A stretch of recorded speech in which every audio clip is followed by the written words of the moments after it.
Почитувани медиуми, како независен синдикат за образование и наука, чувствуваме потреба јавно да ги искажеме проблемите со кои што се соочуваат вработените во образованието.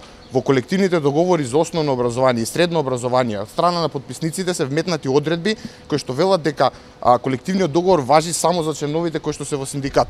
Ваквата поставеност доведува да вработените мора да бидат членови на синдикат со цел да користат право од колективниот договор. Колективните договори како подзаконски акти се донесуваат со цел да важат подеднакво за сите вработени, без разлика дали се или не се членови на синдикат. Ваквиот начин на поставеност е вешто искористен манипулаторски од страна на СОНК, кој што редовно упатува дописи и укажува на директорите во училиштата дека колективниот договор важи исклучиво за вработените на СОНК и доколку лицата вработени кои што сакаат да користат право од колективниот договор се должни да плаќаат чланарина на СОНК или на друг синдикат, а воедно никој пат јавно немаат искажано немаат реагирано за тоа што доследно не се почитува пресметката за плата која што е предвидена во колективниот договор. По тој повод независниот синдикат за образование и наука заедно со тимот на правници ќе поднесе иницијатива до Уставниот суд со цел да се провери уставноста на член 3 и член 99 од колективниот договор за основно образование и колективниот договор за средно образование.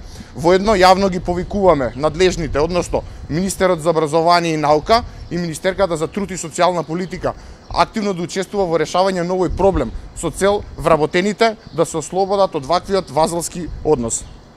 Благодарам. Пресметката во колективниот договор, како што е наведено од страна на подписниците МОН и СОНК, вели дека соодветниот коефициент се множи со платата, односно се множи со минималната бруто плата која што е донесена со закон.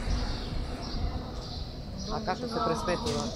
А всушност тоа е проблемот. Зашто до сега не сте побарале промена, односно Ние имаме побарано, но за да се прерачуна почетната плата, потребно е да направат спогодба репрезентативниот синдикат и Министерството за образование и наука, кои што се должни според колективниот договор да го направат тоа еднаш во годината, но истите тоа јавно го немаат излезено и јавно немаат направено таа согласност веќе 4 години. А тоа не доведува до ситуација да не ја добиваме платата според нас, онаа која што логички е пресметана во колективниот договор.